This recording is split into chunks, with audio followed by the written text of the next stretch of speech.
My name is Aditi Chaudhary. Welcome to my channel. अक्सर हमें अपनी डेली लाइफ में ऐसे सेंटेंसेस बोलने की ज़रूरत पड़ती है जैसे तुम फसाद की जड़ हो, उन दोनों के बीच में पैसा फसाद की जड़ था, पिता की प्रॉपर्टी तीनों भाइयों के लिए फसाद की जड़ बन गई, तुम्हारा फ़ोन ही फसाद की जड़ है।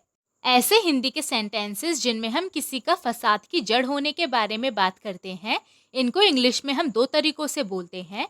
एक होता है एन एप्पल ऑफ डिस्कॉर्ड और एक होता है अ बोन ऑफ कंटेंशन।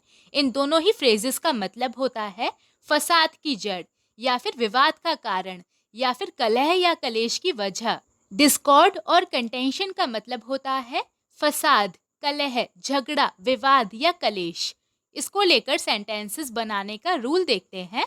इसके रूल में सबसे पहले सब्जेक्ट आता है, सब्जेक्ट के बाद सब्जेक्ट और टेंस के अकॉर्डिंग हेल्पिंग वर्ब आती है, इसके बाद एन एप्पल ऑफ डिस्कॉर्ड या फिर अ बोन ऑफ कंटेंशन, इन दोनों में से कोई एक आता है और लास्ट में अदर वर्ड्स आते हैं अगर बचते हैं तो। चलिए अब कुछ एग्जाम्पल्स देखते हैं जिससे आपको इसका मतलब पूरी तरह से समझ में आ जाए। तुम फसाद की जड़ हो, you are an apple of discord या फिर you are a bone of contention. उन दोनों के बीच पैसा फसाद की जड़ था, money was an apple of discord between both of them या फिर money was a bone of contention between both of them. पिता की प्रॉपर्टी तीनों भाइयों के बीच फसाद की जड़ बन गई, father's property became an apple of discord among the three brothers या फिर father's property became a bone of contention among the three brothers. तुम्हारा फोन सारे फसाद की जड़ है, your phone is an apple of discord या फिर your phone is a bone of contention. एक फसाद की जड़ वो भी थी, she was also an apple of discord या फिर she was also a bone of contention.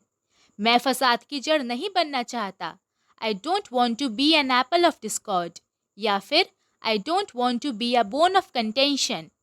उसे फसाद की जड़ मत बनाओ, don't make her an apple of discord या फिर don't make her a bone of contention.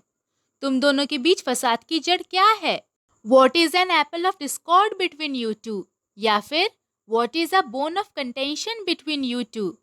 तुम फसाद की जड़ नहीं थे, you were not an apple of discord या फिर you were not a bone of contention. ऐसे कैसे तुमने मुझे इस मामले में फसाद की जड़ बना दिया? How come you made me an apple of discord in this matter या फिर how come you made me a bone of contention in this matter. अब एक सेंटेंस आपके लिए, तुम्हारा व्यवहार सारे फसाद की जड़ है, इसको हम इंग्लिश में कैसे बोलेंगे ये आप मुझे कमेंट्स में बताइए। आज की वीडियो में इतना ही। अगर आपने इससे कुछ सीखा है तो प्लीज़ इसे लाइक कीजिए। अगर आप मेरे चैनल पर नए हैं तो प्लीज़ इसे सब्सक्राइब कर लीजिए एंड बेल आइकन को प्रेस करना मत भूलिएगा, जिससे मेरे रोज आने वाले वीडियोस के नोटिफिकेशंस सबसे पहले आपको मिलेंगे। चलिए अब हम मिलेंगे एक नई वीडियो में एक नए लेसन के साथ। तब तक के लिए टेक केयर, बाय बाय।